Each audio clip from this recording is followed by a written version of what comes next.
ఈరోజు అయితే నేను దోసకాయ పప్పు చేస్తున్నాను. ఫస్ట్ ఒక చిన్న గ్లాస్ అయితే పప్పు కడిగేసి పెట్టుకున్నాను. అందులో కొద్దిగా పసుపు, కొద్దిగా అల్లం వెల్లుల్లి పేస్టు, కొద్దిగా నెయ్యి, సరిపడన్ని పచ్చిమిర్చీలు,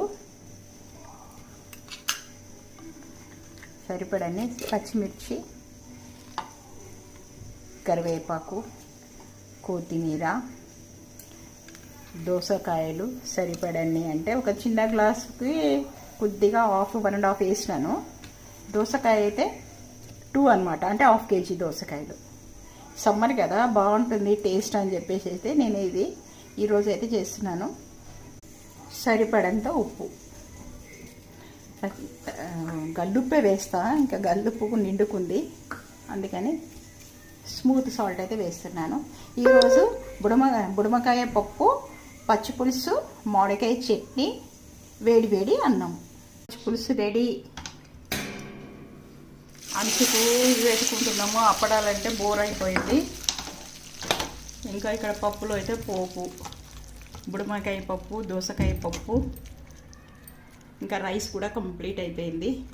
ఇంకా చట్నీ, మామిడికాయ చట్నీ అయితే పోపు కూడా వేసిన, చూపిస్తాను. వాడు డైనింగ్లోకి తీసుకెళ్ళిండ్రు. రైస్, బుడమకాయ దోసకాయ అంటారు, పప్పు, మళ్ళీ పచ్చి పులుసు. ఈ పచ్చి పులుసు ఎలా ఏంటి అనేది మీకు ఒకసారి చేసి చూపిస్తాను. అందరూ చేసేది అంటే ఏమో నాకు తెలీదు, నేనైతే డిఫరెంట్గా చేస్తాను అని అయితే నాకు అనిపిస్తుంది.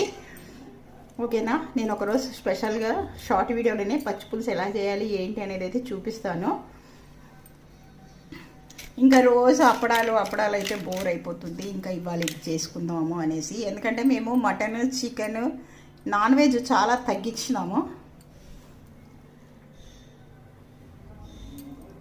ఓకే ఫ్రెండ్స్, అందరి లంచ్ కూడా ప్రిపేర్ అయ్యి ఉంటుంది అనుకుంటా. ఓకేనా, have a nice day, keep smile, take care. ఇంకో మంచి వీడియోతో మీ ముందుంటాను. Okay, bye. ఇవాళ సండే మీరు ఎలా జరుపుకున్నారు ఏంటి అనేది మాత్రం కామెంట్ బాక్స్లో కామెంట్ చేయండి ఫ్రెండ్స్. మీరు కూడా ఇవాళ ఏం వంట చేసుకున్నారు ఏంటి అనేది నాతో షేర్ చేసుకోరా ప్లీజ్. ఓకేనా, bye. Have a nice day, keep smile, take care.